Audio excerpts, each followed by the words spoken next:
I Seem Fun, the Diary of Jen Kirkman podcast, episode 213, coming at you from the All Things Comedy studio. That's right, this podcast is a part of the All Things Comedy Network. Go to allthingscomedy.com and watch and listen to all of the other amazing content and podcasts that they have there. If you are watching, again, you're just watching a recording of a podcast and be like, this is boring.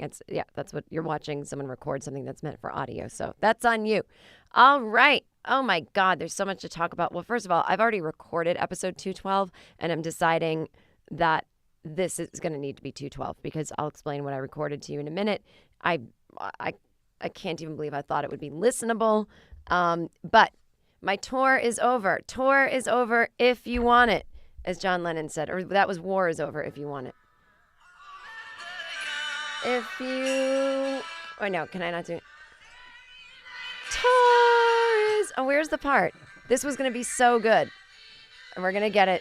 We're going to get this right. Okay. I also like saying Trump is over if you want it. That's a good one. I'm going to make... Don't steal that. I'm making a sign that's going to... Here it is. Tour is over if you want it. And I do want it. I want my tour to be over because I'm tired. But I'm still traveling twice more this month for personal things. I'm actually going to see, don't yell at me, everybody. I'm actually going to see Hillary Clinton speak in Portland, Oregon. Again, easier sometimes to go there than go to anything in Los Angeles. And look, I know Bill Clinton was part of the Epstein sex plane. I get it. I mean, this is why I feel, listen, when shit comes out about everybody, and if I find out bad stuff about her, I'll say it too. I'll say this. Do I love some of Bernie's ideas? Absolutely. That's why I was a Bernie bro originally, years ago. I just think he behaves like a lunatic, and then something's up with that guy. Hillary, well, I could get into it, but I think if you want to know more about her, her book, What Happened, is great. Now, don't get into this, but do you really believe everything she says? Like, if she says I was here on this date and this black woman was my mentor and that's how I learned to start a foundation for children, that's not a lie. You might be like, I still don't like, that's fine. But, there's facts and there's not. So I enjoyed some of the facts about some of the things she's done. But anyway, I don't know what's going to be coming out about this Epstein guy. And I know Bill was on that plane. I don't know. I really hope that Bill Clinton did not have sex with teenage girls. I really hope he didn't. But we're going to see what's going to happen. And I don't know what Hillary knew. We're getting political right away. We're getting crazy. But I just want to say, we don't know what she knew. And we don't know that you could blame her for why she knew something and didn't say anything, why she didn't know. I get it. I just want to keep it nuanced and focused when it does come out.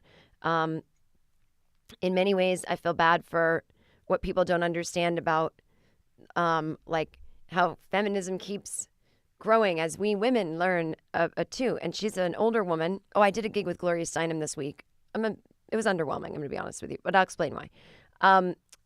I think back in the 90s when she said, oh, I'm going to stay home and bake a cake, all the Republicans were like, ah. And then, so she was like, oh, I get it. Stand by my man, work with Republicans. That's how you get ahead. And then nowadays it would be like, are you crazy? You leave the guy and you blow it all up. She's always a little bit, not quite in the thing. Anyway, that's not what I wanted to talk about. I just wanted to, you can complain to me later that I'm going to go see her speak. And then I'm going to New York City to spend my Christmas. I'm completely, I don't know how to put it, but I'm completely in such a recovered place from my dumping of last year. My life is objectively better, subjectively, objectively, both. It's actually both better this year. And I am not mad at my ex. I just, I think they're just, I don't know if it's not about that. It's about me. And so I am excited to be in New York on Christmas. I will be still, I think, writing the script because we're a little behind. So it's going to be kind of a working Christmas. It's basically my life is going to be a Hallmark movie this Christmas. I'm in New York City working. Busy businesswoman, except when I'm in New York, it'll really be New York. It won't be empty, and I'll be wearing a coat and a scarf. I just watched a Hallmark movie the other day where this little kid wanted to put his scarf on a snowman, and this woman was like, his mom was like, you'll be freezing. No, you keep the scarf for you. But the mom's friend, this woman, was like, you can have my scarf. And she takes it off. And her friend's like, it's going to be in the teens today. And she's like, it's all right. And she's literally wearing an open, very light wool coat, no scarf, no hat, nothing. Like, if it's in the teens, I just can't, I cannot. They're getting so flagrant in them now. Now they're telling you the temperature in the movies and still telling you we're not going to put our characters in any kind of anything. It's almost like every day Trump tweets something more insane and egregious. You're like, how is he getting away with it? We can't even start with Hallmark movies. How are we going to contain him? You know, people just live life in our face sometimes. And we just, it's become the new normal that Trump is president and that people, when it's in the teens, they don't wear scarves, hats, or gloves. And they have no socks on and high heels in the snow. I mean, it's just, that's America. That's what it is. So anyway, this is episode 212. If you like the podcast, even if you don't, just fucking throw me a bone. Go to iTunes, write a review, give it 5 stars, and subscribe. And the review this week can be, I am not wearing a scarf. That's what you could put as the review, so that when people read the reviews, they're like, what does that mean? Again, Bauble Bar. I have my own jewelry line. This necklace says Feminist AF. You can get a ton. They don't have to be about that. Cat Lady. There's one that says single, unavailable, taken, laundry day. They say all kinds of fun things. And again, they're custom. My head is blowing up. I did a gig this weekend and I raffled off some of the necklaces because the money was going to Planned Parenthood in Oklahoma City. And people were like, can I get one that says this? I'm like, no, this is what it is. These are the necklaces. These are the necklaces. You go online and custom make them. Do people not understand this concept that they understand in other areas? Like, you go pick the colors you want and the word that it says. I can't make 17,000 versions. There's 20 colors and 14 expressions, and then 2 different kinds of metal, and then lengths. So that, do all those maths. Am I going to carry around 5,000? That's not. It's an online store because there's no overhead. Does that make sense, people? Come on, it's 2017. No overhead. It's all online. It ends December 31st. I have 3 weeks left to be a small business entrepreneur. I know you think, oh, she'll just pop up somewhere else and I'll get it then. No, literally, no one is going to work with me again in the professional world of fashion because I didn't prove myself with this because I was too political on Twitter for them. So I fucked myself, I guess, but that's okay. Not really. That's really not why, but my mom's probably listening. Oh, my God. I can't even discuss. I can't discuss my parents' lack of understanding of politics and what's really going on. They literally are not getting the news. My dad loves Trump. I can't. I don't know. He thinks Robert Mueller's legitimately a bad guy. I have no words. I have no words. I'm like the Republican in my family now. I'm like Richard Painter said. Like, I am following all the conservatives on Twitter. I'm like, he's amazing. That's George W. Bush's old ethics lawyer, and his tweets are out of the park. If you guys don't even bother engaging your family about Trump, but if you want to, or if you just want to know, feel sane, go follow a bunch of conservatives on Twitter that are against him, and it'll make you feel normal. Anyway, so get the goddamn necklace, baublebar.com, BAUBLEBAR.com. Homepage of my website has all the info. You just missed some big sales. I tried to warn you about it. I tried to. And but I would get them now for the holidays because sometimes it could take a couple weeks to ship. But the women that saw them in person at my little raffle thing were loving on them. People loved the necklaces. They love the over 40. All right, so there's that. Follow me on at I Seem Fun Podcast on Twitter and Facebook.com/I Seem Fun Podcast. Now, for the listeners at home, you might want to check out the Facebook page within a day or two, and you will get the link for watching this because I'm recording it as well. But you can also go to youtube.com/ATC, and then you can search I Seem Fun, and you will find some of the live recorded episodes. And if you want to email me, it's iseemfun@gmail.com. And the I Don't Give a Fuck tour will start in 2018. I don't know why I'm touring again. I'm tired. But I will be doing some comedy club dates. And they will be, I think some things are on sale right now. I have to look. I've been so fucking overwhelmed writing this script and on tour and doing 50 jobs. And so I have to make a to-do list to do find out what's on sale when with 2018. Okay, so, but if you go to my website, jenkirkman.com, you can see where I'm coming. Caroline's New York City, I'm coming in January. Get tickets now. That's fun. If you saw me in New York already this year, some new stuff, but it'll be a repeat. But it'll be totally different because it's a comedy club environment, so you might see me work a different skill set. Today's episode is brought to you by Talkspace, Texture, and Casper. We'll get into that in just a moment. All fucking right here, people. I think that's everything I wanted to say. Oh, London. Tickets are on sale for London. That Saturday night show, the 3rd, was sold out. Then they just opened up a couple more seats. So I guess it wasn't sold out, but they don't tell me that. They're like, we hold seats. Well, I don't know. Okay. So I would come see me in London. All shows are the same, but earlier in the week is when the reviewers come. So I could really use your assistance in laughing real loud. I never get good reviews in London anyway. They don't hate all American comics, but I would think they would like me because I'm a conversationalist, and they like that there. But there's always some angry dude who's mad at something. And not because he's a dude. I'm just saying those have been the reviewers so far. They hated Ron Funches. Like, a lot of Americans get bad reviews there that you're like, you're clinically wrong. We are very funny. Okay. I hope everybody's watching The Marvelous Mrs. Maisel on Amazon, a show that I consulted on. And oh my God, I watched it. I binged it this weekend. It's so beautifully shot. I can't believe I got to work with Amy Sherman Palladino and Dan Palladino. They are brilliant. They are brilliant people. And this is one of the I'm going to talk about miracles today. Miracles. So, I'm actually not, but I'm just going to start in with this. I had such an amazing, miraculous year, and I used to be very, I think I did a podcast episode years ago that was like, I don't want to be the old woman who just has fans and isn't in a relationship, and, it's like, Henry, just some gay guy she pays to live with her. But I look at things so black and white. It's like, just because I had a breakup with this particular person, it doesn't mean that when I'm 90, I will only value fans. I'm not like that. I'm also fine without a relationship right now. I don't desire to be in one, but if I do again, that's great. And if I don't, if for some reason, I never find anyone to want to do that with, which I'm not saying in a negative way, everything's a possibility. I could meet 5 people. I could be married 5 times. I could be this, but, my life is so deep and meaningful that, someone else could only enhance it, not make it what it is. And I think in the past I used to think a relationship makes your life what it is. And I knew that even when I was in my last one, that it doesn't, but I wasn't quite skilled at it yet.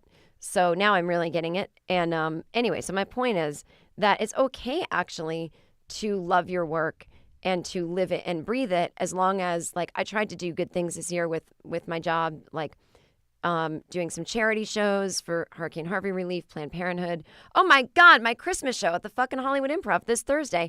It's the Jen Kirkman Dysfunctional Christmas Show. We've got Sam Pancake on it, my friend Chris Frangiola, Allison Castillo, Brian Husky. I'm going to interview a couple of those guys who've been in Hallmark movies. We're going to show clips and talk about it.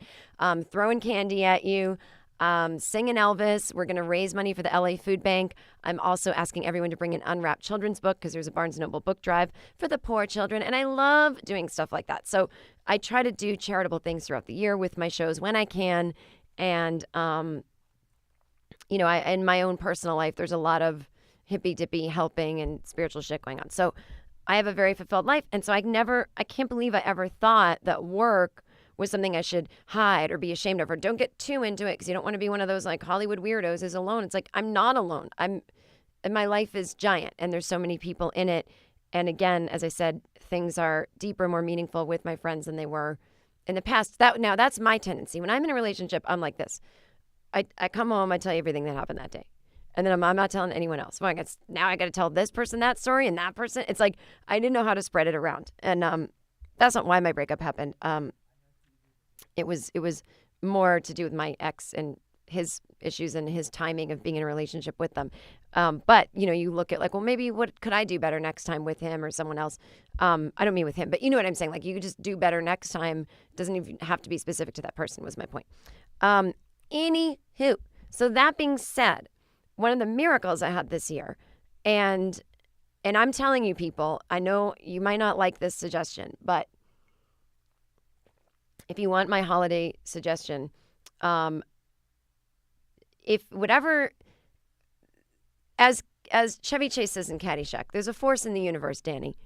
You got to be the ball. And whether that force in the universe is just the force in the universe. I mean, as far as I know, you didn't show up to planet Earth with the suitcase going, I'm here, like you were born without your consent, if you think about it. Now, some people go, we were up in a spiritual, spatial thing, and we picked our parents. Sure. But the you that you are does not have that consciousness that you did that. Although, whatever. Okay, so, there's a force in the universe. Now, again, everyone's going to go, white people, AIDS babies. I get it. As long as you have your white first world privilege, why not use it? Because if you can be a miracle maker for other people, it's the best way to do that is to be sane and stable. So that I think our job as these first world white people is to make the world a better place. We have the most resources. And so don't poo-poo your spirituality because you think, well, I'm not talking about a literal God who looks over people and goes, I'm not helping those AIDS babies. I'm going to help that white woman in her apartment in Studio City. I'm not saying that's how it works. I'm saying this. If you have the time, the emotional resources, I was so devastated after my breakup. I literally thought, I think you can die from feelings. I know you can't, but I was like, what if? What if I'm the first one? Then I was like, I don't care if a truck hits me because I'm so depressed. And when I'm depressed, I sometimes get fearless because I don't have that. I have a sense of my mortality, but I don't care, if that makes sense. It's not suicidal. It's this other thing where it's just like, fuck it. I'm so depressed. Who cares if I get a little scared doing this thing? I'm not even going to feel it anyway. And so I would lay in bed every night and I would have to try to stop my thoughts from going into these crazy negative fantasies like, okay, my ex is dating a 22-year-old and they're in love and he's like, I hate Jen. Like, I would just sit there and fantasize about the most horrible thing that could happen that I wouldn't want. And it's dumb to get all upset over because then you have contact with the person a year later and they're like, none of that happened. And I was working on myself all year. And you're like, oh, okay. So I'm saying like, so then I decided, why not use this time more wisely? So I would lay in bed. I'm not kidding. I did this. Because a woman came up to me at my show. Well, I'll tell you that in a minute. I would lay in bed with my arms wide open. I'm not kidding. I'd make a grateful list before I went to bed. I don't care if you've not, you just say, I have all my limbs. That's every night you can put that on a list. And again, and we've talked about this on this podcast, some people might not have all their limbs. And I have asked limbless listeners to write in, and I didn't get any, I don't think. But again, you understand what I'm saying. So if you don't have limbs, I don't mean to make you feel bad. I'm sure you're like, no, I've never known what it's like. It's fine. Like, I feel bad for you guys. And like, you know how that whole thing goes. Inspirational. Not that everyone without limbs is inspirational. Some of you are assholes, Oscar Pistorius or whatever, murderer, right? We're all good and bad. Okay. So I would lay in bed and I would say, universe, whatever's out there. I don't mean to say, I say universe because I don't like to say God because the people get all upset, but then people equally get upset when you say universe. But just picture it this way. Be the ball. Chevy Chase says in Caddyshack, there's a force in the universe, Danny. Be the ball. In fact, you know what I'm going to have to do is look up that scene so I can get the wording right. Be the ball, Danny. Hang on a sec.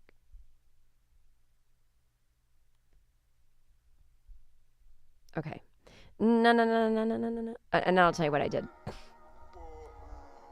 I don't know if this is some kind of thing that I'm not supposed to do. Oh my God, my friend Fortune's in an ad. Good work, girl. Oh my God, why is it not playing? Okay, I'm just gonna. I think it's so funny when Chevy Chase is pretending. It looks like he's putting, but he's really peeing. And he's barefoot. All right, what do you want to go to college for, Danny? Hang on. Let me tell you a little story. Let me tell you a little story. Guy could have been a great golfer. Uh-huh. Could have gone pro. All he needed was a little time, some practice. Hang on one sec.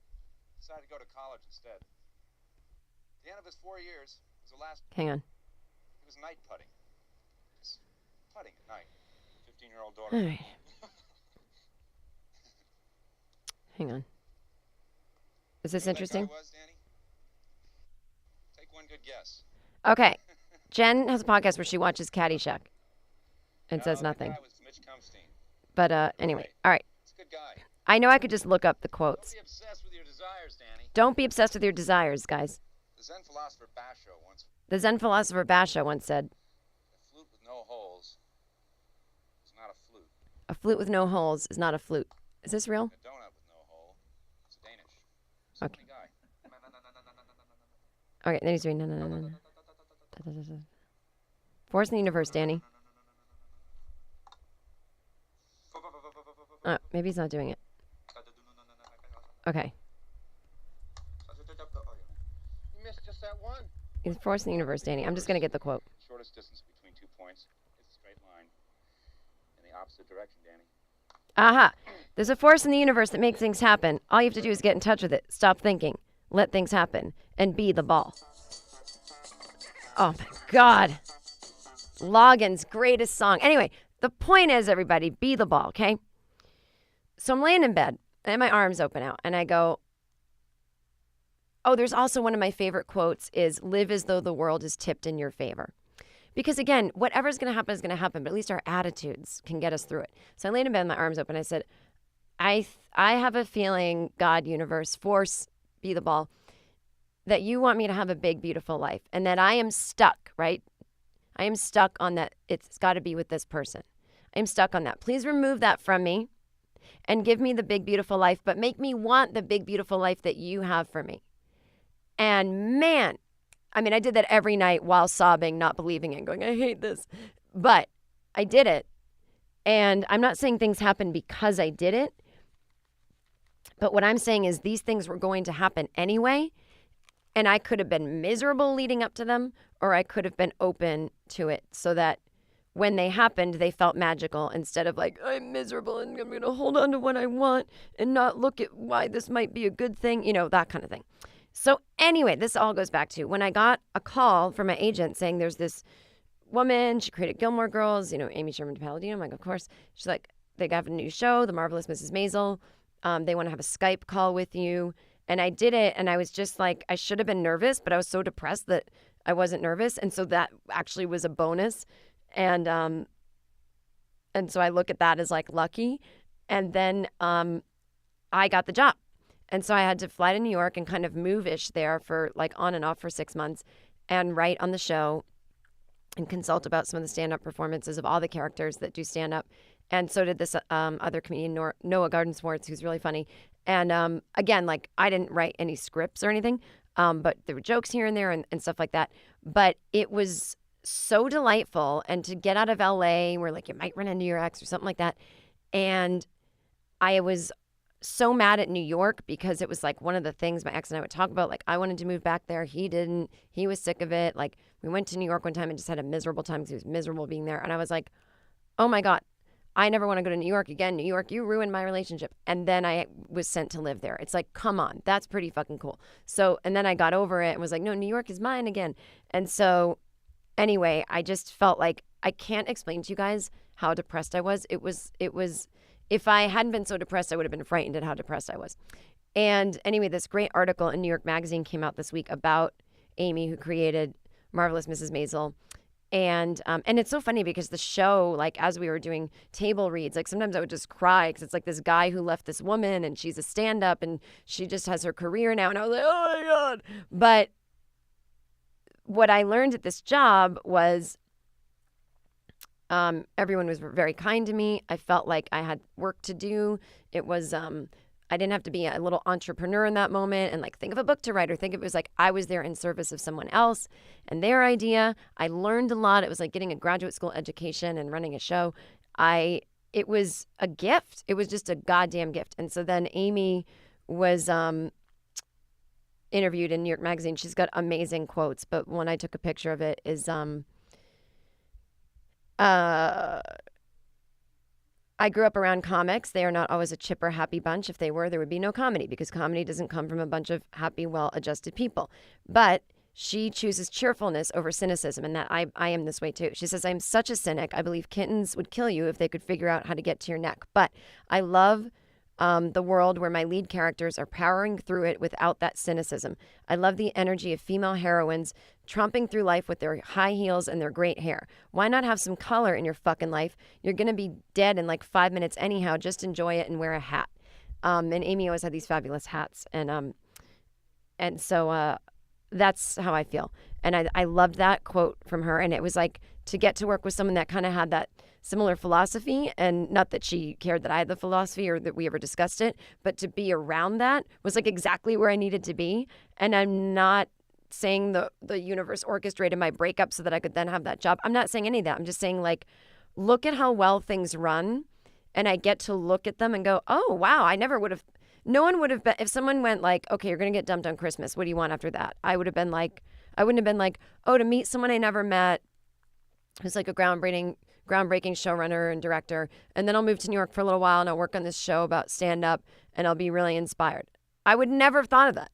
I would have been like, what do you mean I'm going to get broken up with? Well, what I want is him to change his mind and then everything goes back to being the same. Like, that's all we always want, more of the same. Even if it's like, you know, it's like, let's make a deal. Like, you don't want to take a chance behind door number 2? No, I want the same. I want the same.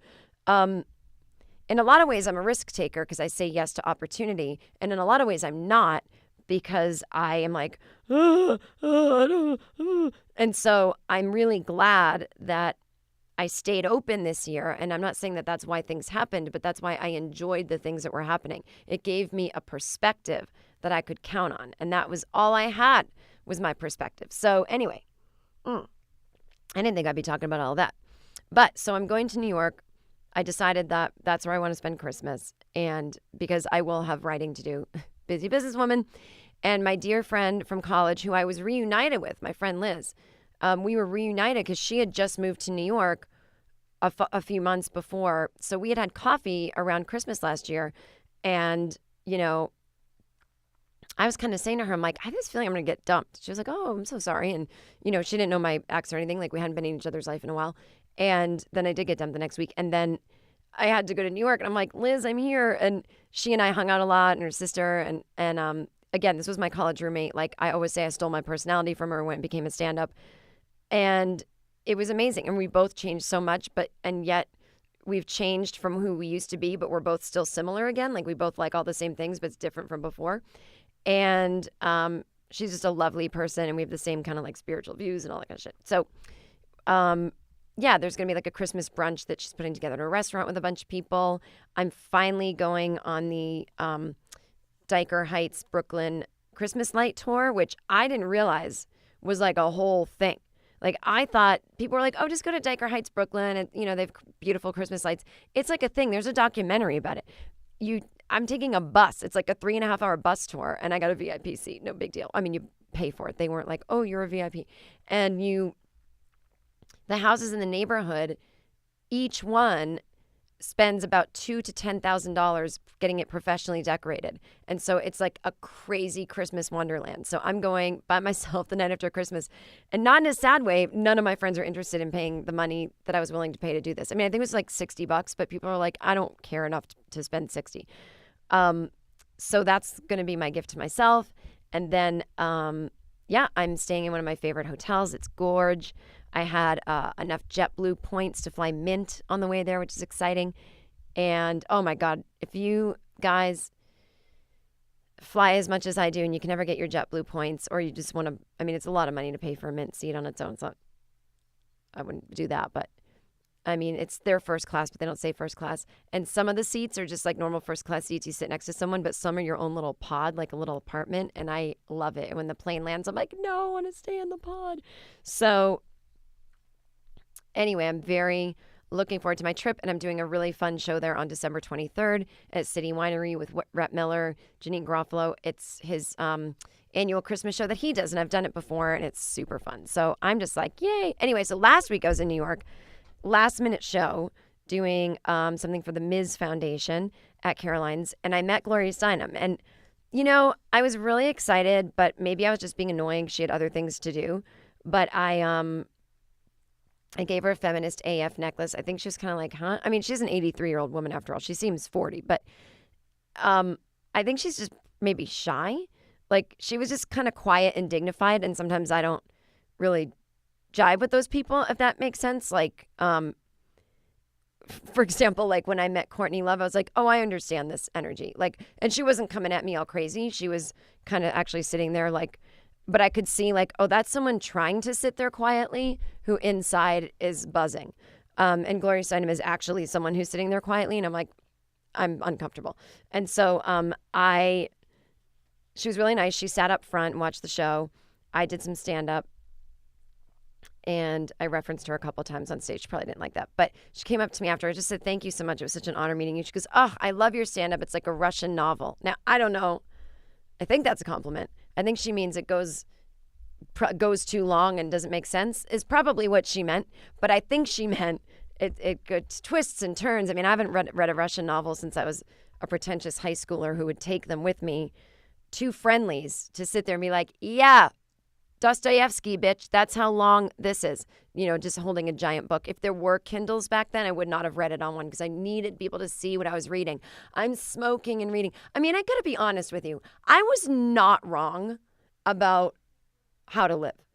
Go to diners, smoke and read. I only want to do that. And again, as I've said, I can't smoke.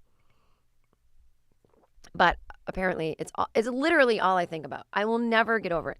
And we are on the brink of nuclear war, like the brink. They are doing air raid drills in Hawaii. South Korea's never had all these jets they're doing something. Kim Jong-un's capabilities. Now, I feel like they're scaring us because you have to put a nuclear bomb, and for those of you watching the video, I'm demonstrating with a clip and a pencil. You have to put a nuclear bomb on the stick that you send over. He's sending the sticks over, and they have great range. Again, they're just going in the ocean, though. So it's like, I feel like we're a few steps away from him successfully nuking anything because he's not attaching the bombs. But I don't get how it all works. I feel like he has other countries in his corner. Like, is Russia helping him? I know they're dirt poor, so I don't know what's happening. I'm not going to put it out of the realm of possibility that we could get nuked and that shit could go crazy. And I honestly feel like the world hates us so much that everyone else would just start nuking us. Like France would be like, I'll fucking nuke them. Like, we're hated. And people who support Trump don't care. Like, they want it that way. I don't know how to explain it. Like, I've talked to people that support him, and they're like, we literally don't care what Europe thinks of us. I'm like, that's insane. Anyway, but what was my point? I didn't have one.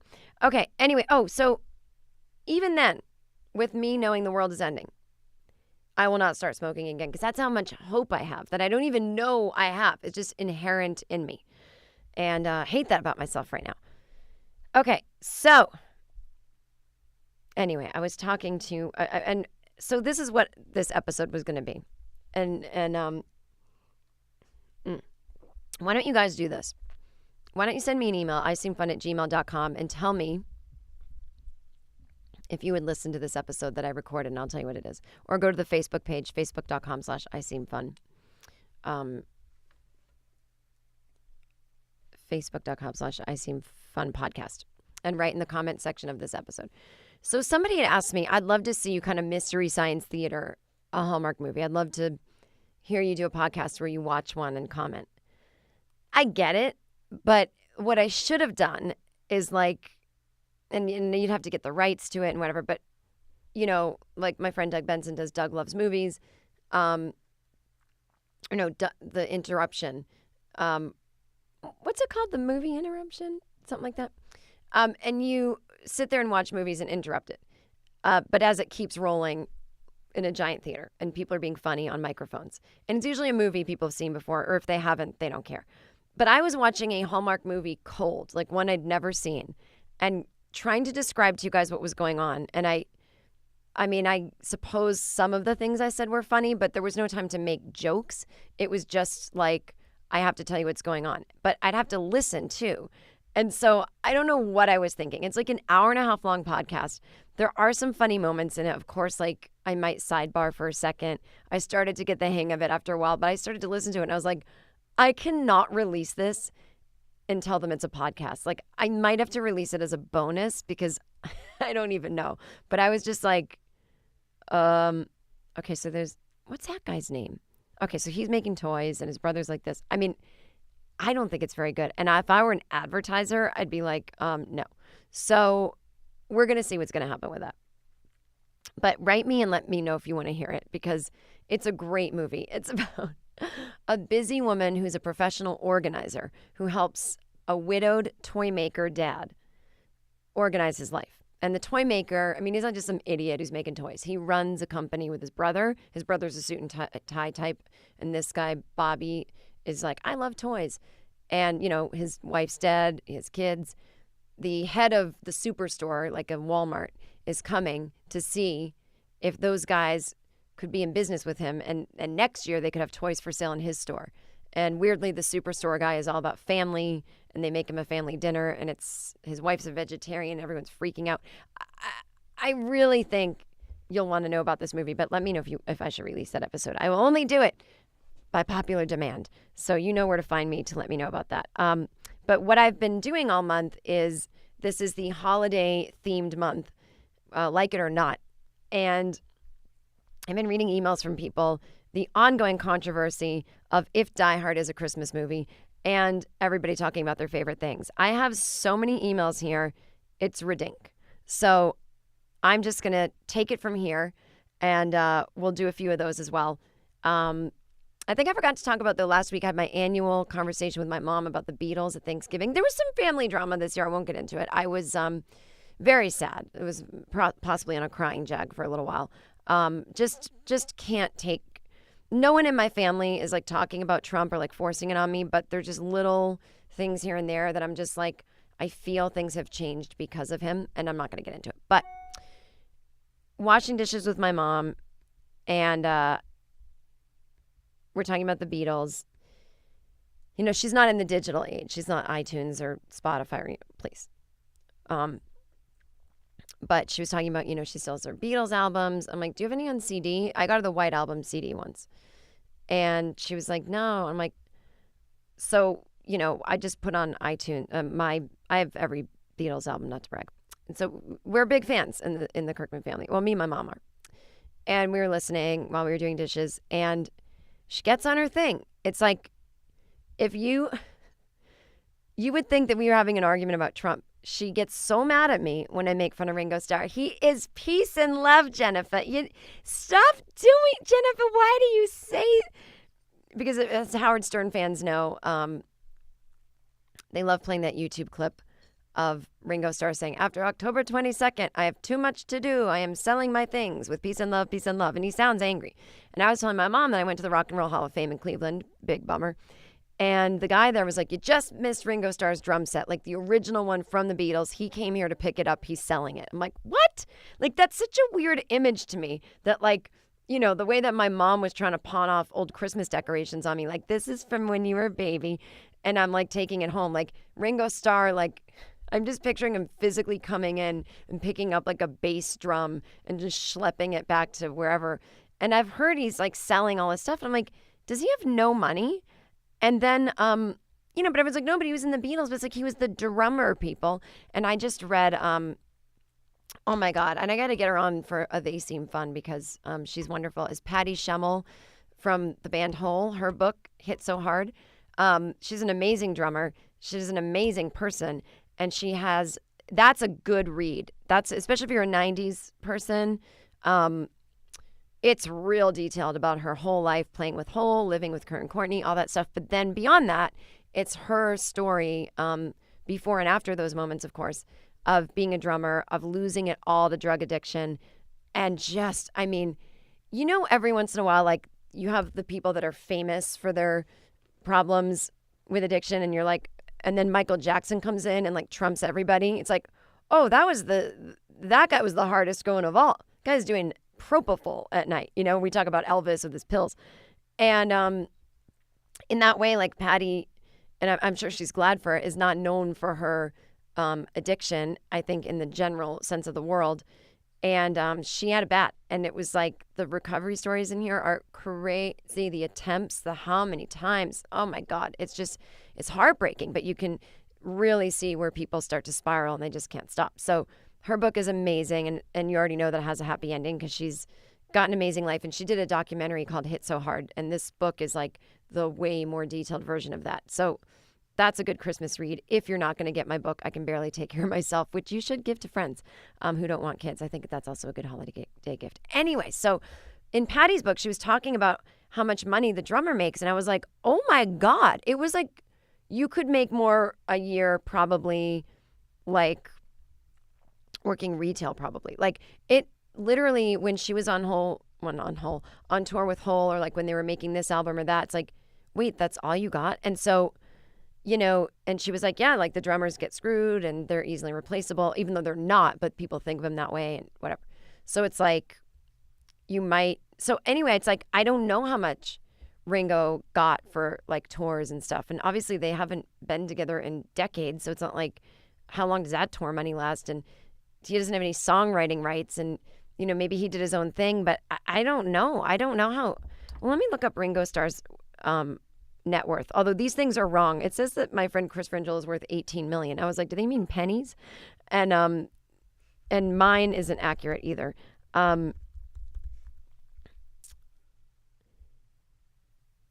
Oh, but he had Ringo in the All-Star Band. His net worth as of April 2017 was $350 million. Oh, okay. Well, he's probably fine then.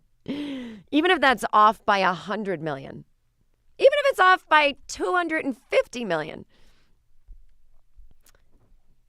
Now, Paul McCartney is only worth $660 million. I thought he'd be a billionaire. So that's weird. Anyway, okay, so I don't know. So Ringo's pretty rich, but I don't know why he's selling everything. But my mom saw him in his band at Foxwoods Casino. He is the nicest person, and he said John liked him best. Of course you're going to say, once everyone's dead, you're going to be like, he liked me best. John's not going to come back and dispute it. He is peace and love. He is not angry, and you are being awful. He is peace and love. And so then we start talking. My mom hates Paul McCartney, and hate's a strong word, but he's not my thing either. And I just, again, I've said this before. I don't like when he gets all doodly-doo in the middle of an already going well Beatles song that's like edgy, and he's like doo-pa-da-pa-doo, and gets all ragtime about it. It makes me insane. And so, hang on. And so my mom was saying, I'm a John Lennon girl. I mean, I just like his look. I mean, that's what it comes down to. We're two girls talking about what look we prefer. Now, my dad looks something like John Lennon, but I guess that would be my mom's, free pass or whatever. Well, not free pass. I think my mom would have fully run off with John Lennon, not like, hey, let's just have a one-night stand. And I talked her down from some Yoko Ono hate. So let's not do internalized sexism. Yoko was a big part of John Lennon's peace and love transformation. It wasn't just, going to India and all that stuff. And, yeah. And she was just like, I don't know what it is about Paul. He's too square. He's too much of a goody-goody. And I'm like, Mom, they all lived pretty hard. Like, even Paul. And she was like, I don't know why I forgive the Beatles for everything. I don't look down on them for all they did that was maybe bad because they were young and they didn't know. And I said, well, John Lennon was sort of an asshole to women. He was abusive. I know, but then he turned his life around. And I mean, she is, I don't know who that is.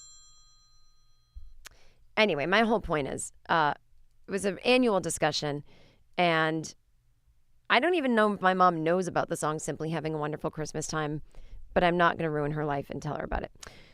So, anyway, let's see. Okay.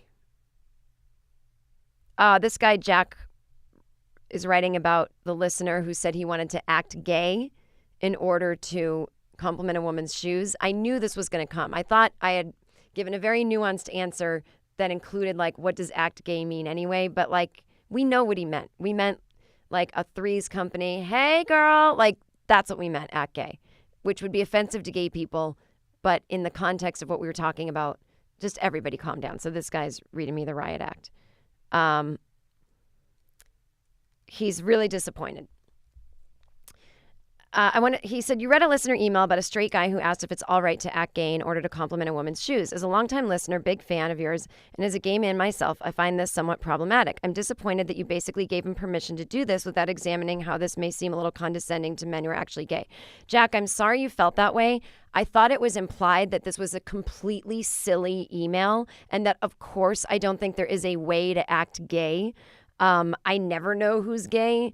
And the only time I do know is when someone is stereotypically like, hey, and I'm in West Hollywood and they're doing like snap, snap. This email was I thought it was funny. And I'm taking it out of the realm of being so on top of, not political correctness, but like outrage culture all the time. Like sometimes somebody can say something ridiculous like that. And my answer, because I thought it would be just a ridiculous point of view, is like, sure, act gay, whatever that means. Like, but there is a gay way to act, Jack, and you know that that's true. I know you're a gay man, but there is a stereotypical gay way to act. Based on stereotypes. And that is, yes, that's what I was giving that man permission to do, all under the guise of this whole thing is fucking ridiculous. You don't need to yell at a woman about her shoes. He said he would pose this question to the listener. How would he act gay? Would he talk with a high-pitched voice peppered with queer eye, straight guy lisp? How would he pretend to signal to a woman that he was gay? It seems like he isn't comfortable in his own masculinity to simply compliment people on their fashion choices in a way that wouldn't be perceived as creepy. See, Jack, this is where you need education. There is no way for a man to talk to a woman that doesn't seem creepy. We decide what seems creepy. You can say in the least creepy way possible, I like your shoes. But if we're in a situation that it seems inappropriate to say that, if we don't know what men are safe and what men are not. That's my fucking point. Unless they are outrageously gay acting. We don't know what men are safe and what men are not. So Jack, while you're trying to read me the riot act, your thing is problematic. Where you just said he should be able to compliment someone without being perceived as creepy. No, Jack, that's not up to him to decide. I have had men come up to me being totally normal, and I am afraid because I have been 8 out of 10 encounters has ended up with me being nice to someone and them thinking that they can hit on me, or I'm alone in a parking garage, and it's weird. And Jack, you're not right about that. You've even said on your podcast previously that people should replace words like woman with black to see if they're saying as construed as offensive. If I asked you, gee, I sure would like to compliment the black barista on her hair, but I know black people are sensitive. Is it okay for me to pretend to be black to compliment black people's hair? Of course not. No, Jack, of course not. But you can't pretend. I mean, I guess you could pretend to be black, sure. But in that instance, I would have said the same thing because it was a joking situation that I was in where I was like, yes, act gay. Like, I can't explain it to you if you weren't in on the whole scenario to me was a fucking joke. And so my whole point was that I was going to educate this guy about the real underlying issue of the email was that he needs to talk to women so badly. He needs to give his opinion so badly that he would go so far as to act gay, whatever that means. And so I was giving him permission to do it because it was under the umbrella of this whole thing is fucking ridiculous. So Jack, I'm sorry I disappointed you. I'm sorry that you don't think more of me than to know that I totally understand that.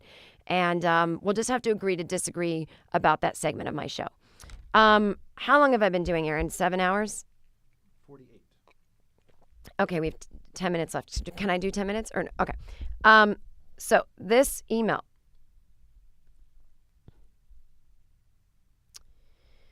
Die Hard. Anthony. Hey, Jen. Love the Houston show. Okay, great. Favorite Christmas movie? Emmett's Other Jug Band Christmas.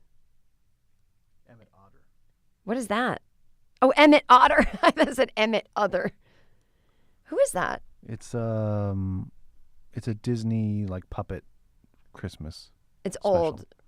It's from the 80s, I believe. Oh, this guy goes, it's a childhood fave. I'm showing my age by saying this. Well, if you're a child of the 80s. Maybe it's older then. Oh. I don't know. It's not, I mean. I don't think I've seen it. I've never heard of it. Favorite Christmas song, Bing Bowie, Bing Crosby, Little Drummer Boy, or John Lennon, Yoko Ono, Happy Christmas, War is Over. Thank you. I just played that. Tour is over if you want it. Trump is over if you want it. Lee's favorite Christmas song, that annoying Sir Paul McCartney, you have to say Sir Paul McCartney, Wings song, whose name I can't recall. It's called Simply Having a Wonderful Christmas Time. But the fact that it's going through my head is making me turn on my white noise app. My new tradition is probably going to be going hiking on Christmas because I just moved to Houston and it'll be a present to myself. Then I'll go have a drink. And Die Hard is not a Christmas film, but Planes, Trains, and Automobiles should have. Nope. No. Thanksgiving. It's a Thanksgiving movie. They're going home for Thanksgiving. Yeah. Yeah. People just make, there's anarchy going on out there. And I blame Trump. People are making up their own shit. Here's another. Oh, this is from Kate, the first woman. Not the first woman, but the first woman to have this opinion. Not to assume someone named Kate is a woman. Okay. Yes, I think it's a Christmas movie. At its heart, it's a romantic tale of love with misunderstandings, miracles, a busy businesswoman, and heartwarming human connections with Christmas decorations in many scenes and also Christmas music. Uh-huh. Wait, it's about love? Well, he's estranged from his wife Oh. and his children because she moved to L.A. for a career. Do they get back together? In the end of the first, yeah. Well, I get what she's saying. It sounds like it's an action-adventure film that has the heart of a romantic comedy. I guess. Or do you think it's still more about bad guys? It's more about bad guys. Okay, then Kate, sorry. It just takes place at a Christmas party. Kate, you're wrong. Favorite Christmas song, John Lennon, Happy Christmas. Oh my God, everyone. And I like that he says Happy Christmas. I think it's cool. That's like a way to be cool for sure. Mm-hmm. And I think Yoko Ono came up with War is Over if you want it. So everyone who hates, keep on hating. I really do love her. Guilty Pleasure Christmas song, Britney Spears, My Only Wish this year. I don't know that one. You know that Mariah Carey song? Everyone's a Christmas tree. Oh, no. All the same and not for Christmas. Yep. That's in my head constantly, and the lyrics I'm getting wrong, but I'm going in my head. Everyone's a Christmas tree. Favorite Christmas movie, Elf is the one I watch most, or Christmas Vacation, yep. Least favorite Christmas movie, It's a Wonderful Life. No! I just realized it's one. There's 4 movies that I've seen more than 40 times. They are Cabaret, Annie Hall, Caddyshack, and It's a Wonderful Life. I think technically those are my 4 favorite movies. They have to be. Yeah. White woman central on that one. I understand. And I don't watch Annie Hall anymore because Eddie Allen just creeps me out now. Woody Allen. Now, I had a rule that I don't think he molested anyone before he made that movie, but just looking at his face now bothers me. Yeah. Because I'm always like, it's okay to listen to like pre-Thriller Michael Jackson if we're going on like when they molested people. Mm-hmm. Sure. Now, I don't know when Michael did or didn't. Anyway. Probably say anything before Bad, I would think. Oh, 100%. Bad. After Bad, I think is when things actually got bad. That's what the album was secretly, he was telling us. Well, he did. He said, I'm bad. You know it. Yeah. He didn't mean like badass. He meant like a bad person. Yeah. Okay. I've only watched it once when I was in grade school, but I found it so upsetting, depressing that I refuse to ever watch it again. I don't understand how people love it so much. Maybe try it again, especially under the umbrella of like Trump and Mr. Potter. And I can get behind a movie about a guy who's going to kill himself and then doesn't. Like the acting is so incredible. Jimmy Stewart is just, he's such a brilliant actor. And I wasn't going to watch that movie again because I went to see it with my ex on Christmas Eve at the theater. And I was like, it's going to remind me of him. No, it's not. It's going to remind me of me and how much I love that goddamn movie and how I cry. Oh my God, I can make myself cry. The 2 things that make me cry happy tears are actually Happy Christmas, War is Over. I just start like getting all emotional. And at the end, when they're like, the teacher says when a bell rings, an angel gets its wings. And George Bailey yelling, Merry Christmas, you're building alone. I always said if I had an It's a Wonderful Life moment in my life, because I was just traveling again this weekend, and it's the same thing with these. I found out I have a bad Lyft rating, but it's because I'm not talkative to the dudes in the car, and I won't answer personal questions. Yeah. So I think they've given me bad ratings because I always tip 30% and I always am on time. But this year, I was literally on the phone, like I'm writing this script, I'm getting notes from the studio. I'm like, I can talk between 4:40 and 4:50 when I'm in the car, and I would get a call and I'd be like, okay, so in this scene she should do this. Okay, great, I'll adjust that. And then literally the Lyft driver's like, where are you from? I'm like, would you shut the fuck up? And then this time it was women. So anyway, I get so angry. I'm like, stop asking people where they're from or why they're traveling. It's invasive. Just be quiet. Like, get back to old-fashioned chauffeuring. Or if you do talk, just not ask people personal questions. But I think in my version of It's a Wonderful Life, where I'm driven to almost jump off a bridge because of Lyft drivers and all that. And people are like, what was the underlying thing? And then everyone who knows me is like, no, it was literally because of that. I jump off, I get saved. And at the end of the movie, when I'm running around going, Merry Christmas, like this is George Bailey. I'm going to play this for you guys.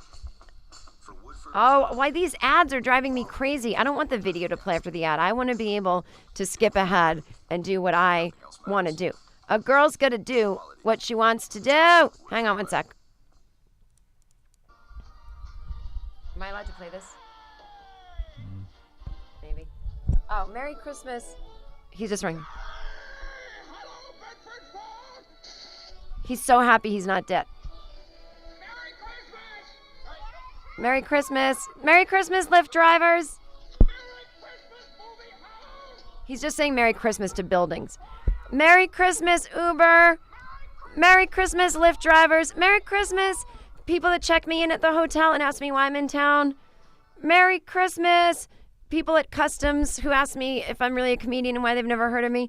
Merry Christmas. That's me at the end of my movie, where because I almost died, I suddenly am so grateful for things I wasn't grateful for before. And then the next day I go back to being like, whatever.